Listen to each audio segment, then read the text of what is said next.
اس کا اصل مسئلہ یہ ہے کہ یہ بہت ایلیویٹڈ ایریا ہے، 12-13 ہزار فیٹ سے اوپر کا ایریا ہے. یہاں پہ ایک سیلیکس کی سپیشی کو، ایک پلانٹ کو گرو. قریبی علاقوں سے اس پارک میں آتے ہیں، ان کو ماحولیات کے متعلق بہت کم معلومات ہوتی ہیں.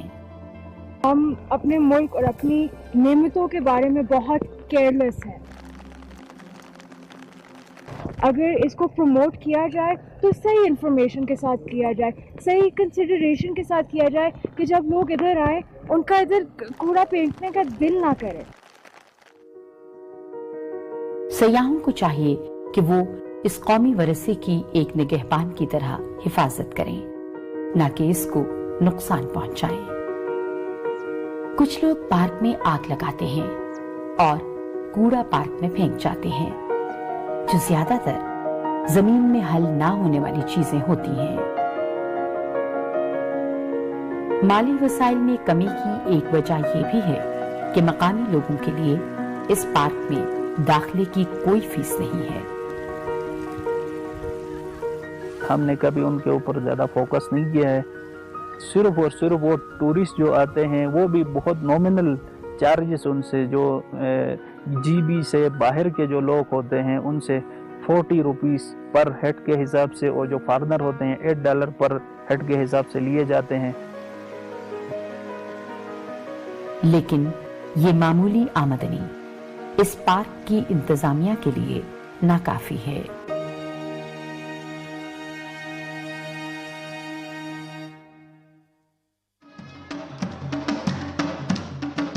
دیوسائی نیشنل پارک سے نیچے وادیوں میں لوگوں کی کئی بستیاں آباد ہیں. کھرمنگ، منتھوکا، شیلا، دھپا اور ستپارا کے دیہاتوں کے لوگ نہایت مشکل زندگی گزار رہے ہیں.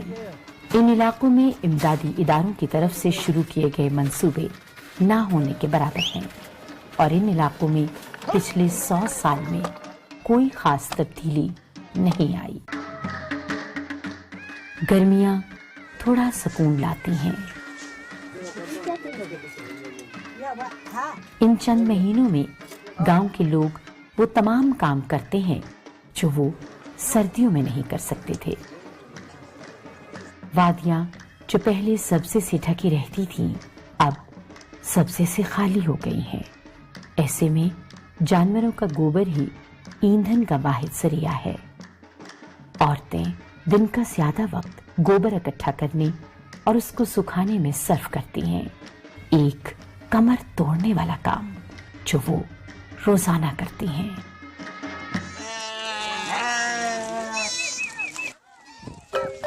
گاؤں کے لوگوں کے پاس دیوسائی کی سرسبز چراگاہوں کے علاوہ اور کوئی جگہ نہیں جہاں وہ اپنے مویشی چرائیں. جب یہ پارک بنایا گیا تو انہوں نے اپنے جانوروں کو چرانے کا روایتی حق کا دعویٰ کیا، جسے ملحوظ خاطر رکھا گیا.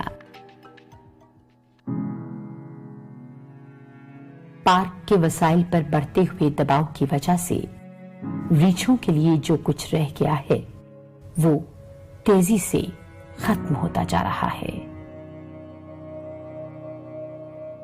اگر اس علاقے کو ختم ہونے کے خطرے سے دوچار بھورے ریچھوں کی پناہ گاہ کے طور پر برقرار رکھنا ہے تو اس کے قیمتی وسائل کو زیادہ مؤثر طریقے سے محفوظ کرنا ہوگا.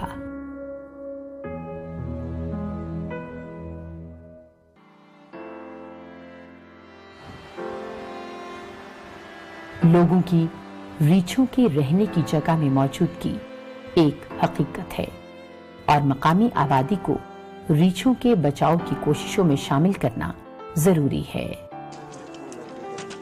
جب پارک کے ملازمین کا تعلق مقامی آبادی سے ہوگا تو وہ لوگ اپنے گھروں میں ان کے تحفظ کے بارے میں بہتر معلومات فراہم کر سکیں گے. مقامی لوگوں کا تعاون حاصل کرنے کے لیے آگاہی کی مہم کا آغاز بہت اہم ثابت ہو سکتا ہے. شاید سب سے بہتر حکمت عملی یہی ہے کہ معصوم ذہنوں میں آگاہی پھیلائی جائے. اصل میں یہ وہ مقامی بچے ہیں جن کے ہاتھوں میں کل ان ریچھوں کا مستقبل ہوگا.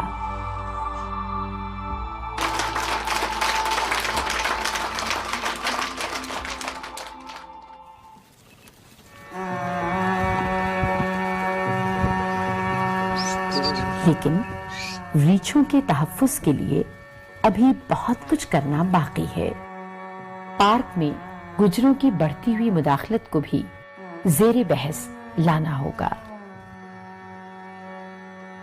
گجروں کا پارک کے پودوں اور جھاڑیوں کا بے دریغ کاٹنا اس پارک کے لیے سب سے بڑا خطرہ ہے۔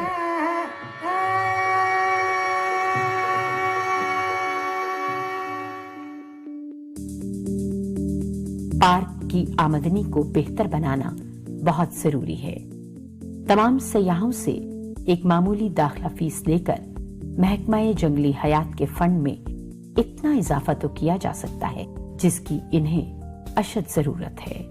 سڑکوں اور عمارتوں کی تعمیر نے ثابت کیا ہے کہ ان کی وجہ سے جنگلی حیات کو نقصان پہنچا ہے۔ جنگلی حیات وہاں ہی پروان چڑھ سکتی ہے جہاں انسانوں کی آمد و رفت بہت کم ہو۔ اگر پارک میں تعمیرات کو وتیرہ بنا لیا گیا تو اس کو روکنا مشکل ہو جائے گا۔ پارک میں عمارتوں کی تعمیر جاری رہی تو پارک اور اس میں رہنے والی جنگلی حیات مکمل طور پر تباہ ہو جائے گی۔ پارک کو اپنی پرانی اور صاف حالت میں لانے کے لیے ضروری ہے کہ یہاں کوڑے کو صحیح طریقے سے ٹھکانے لگانے کا ایک نظام متعارف کرایا جائے۔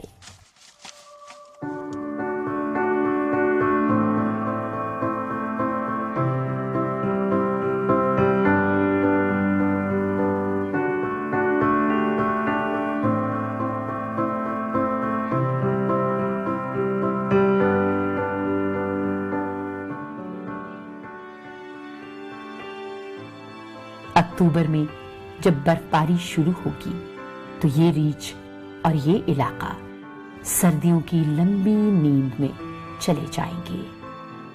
اس دوران فطرت اپنی حفاظت خود کرے گی اور یہ زمین برف کی چادر تلے ایک نئی زندگی میں تبدیل ہو جائے گی۔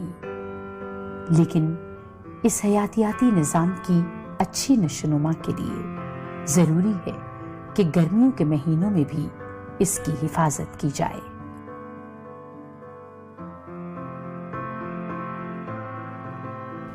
یہ ممکن نہیں کہ یہ زمین لوگوں کی بڑھتی ہوئی ضروریات کے ہوتے ہوئے قائم رہ سکے اور تبدیل بھی نہ ہو۔ یہ وقت ہے کہ ہم استحصائی کا خیال رکھیں اور اس کو موقع دیں کہ یہ دنیا کی سب سے نادر اور شاندار مخلوق بھورے ریچھ کو پناہ دے سکے۔ اس قیمتی خزانے کی حفاظت کی ذمہ داری اب گلگت بلتستان کے اداروں اور لوگوں پر ہے۔ اس کو محفوظ کرنے کے لیے ان مقامی لوگوں کو چاہیے کہ وہ بین الاقوامی امدادی اداروں اور ہماری مدد کریں جو دیوسائی کو مستقبل کی نسلوں کے لیے محفوظ کرنا چاہتے ہیں۔